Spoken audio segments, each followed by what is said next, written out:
Hi, welcome back to Bride Society. I'm Rebecca and this is Laura.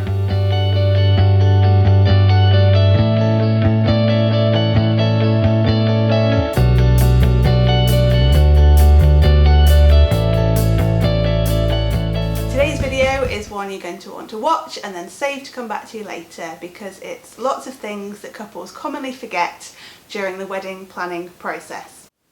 So first, if you are moving between venues, if you've got a ceremony venue and a different reception venue, remember to leave time in your planning of the day to move between those venues. Don't plan something for straight after your ceremony if it takes an hour to get to your reception venue, for example.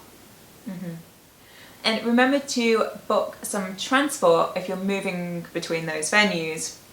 Maybe for everybody if you're feeling generous, or simply just for the bridal party, especially if you may be thinking you might stop for some photographs between the two places.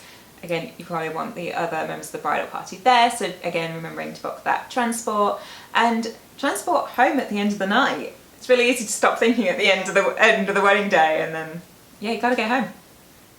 And something that's a commonly suggested one, but something that's often forgotten, is just taking 10 minutes or a bit of time out on the wedding day to spend some time as a couple to celebrate the fact that you just married each other and having this amazing day. But otherwise you might find the day flies by without really seeing each other.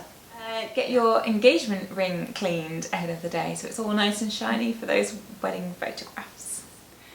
And if you think you might have some cake left over at the end of the night, don't forget to either arrange for your cake supplier to leave some boxes for you to be boxed up so you can take it home, or maybe take some Tupperware yourself for the venue to put it aside for you so it doesn't all go to waste.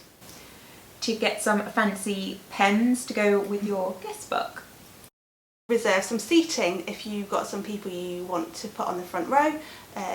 Don't forget to just make some signs to put on those chairs so everyone knows that they can't sit in those seats. So you've got the important people that you want to see at the front where they should be. Remember that you might want to consider giving gifts out during the speeches, traditionally, like maybe to the parents of each of you. So yeah, remember to get that organised ahead of the day and take them with you, obviously. If you're the bride mainly, this is for when you're getting ready, you might want to think about wearing either something with a button down or something that can easily go over your head without messing up any hair and makeup that you've had done.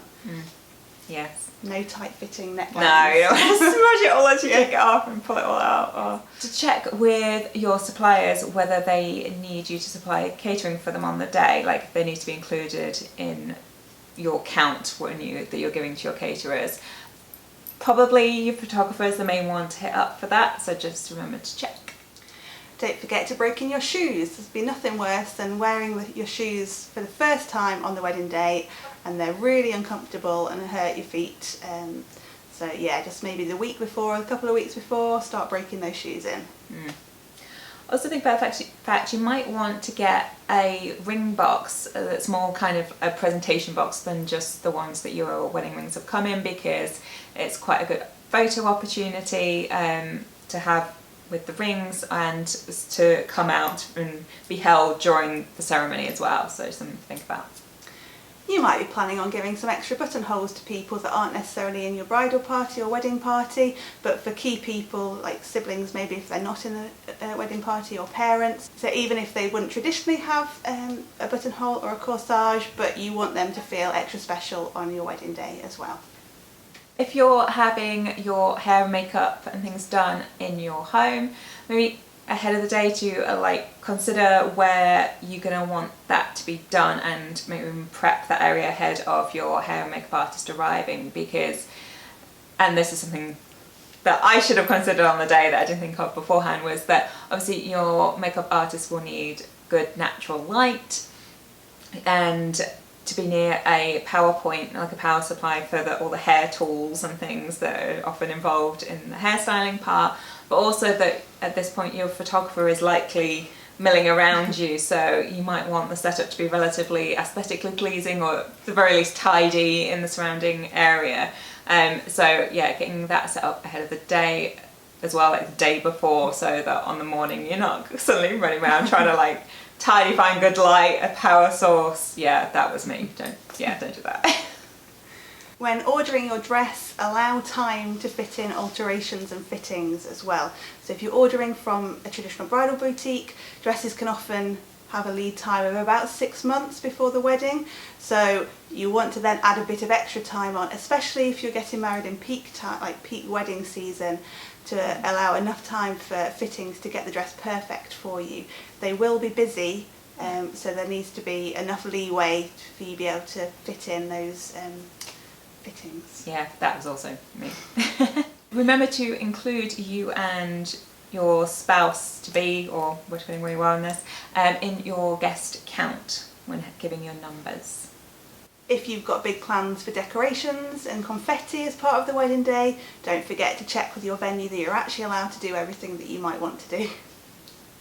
And along again with the dress fittings is remembering to take along whoever is going to be getting ready with you on the day to one of those fittings if your dress is slightly more complicated to do up. So if it's not just sort of a zip, if there's a bustle involved, if there's the sort of corset back to try and do up, they probably need to learn how to do it. So yeah, remembering to organise to take that person along with you. A wedding day emergency kit, and we've got one of these on our channel, so we'll link that for you. So this is things like safety pins, a sewing kit, anything you might just need unexpectedly on the wedding day, so you'll have it to hand, so there's no stress or drama. That's the dream. And maybe just remembering to have a conversation with your spouse-to-be about what kind of first kiss you want to go for in the ceremony.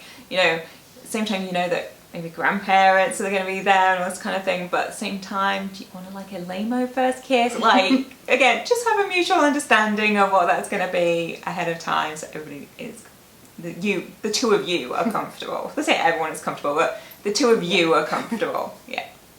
So there's some of the things that we think couples commonly forget during the wedding planning process. If you think we've missed anything, leave it in the comments below so other people don't forget as well. Give this video a like, don't forget to subscribe, and we'll see you next time.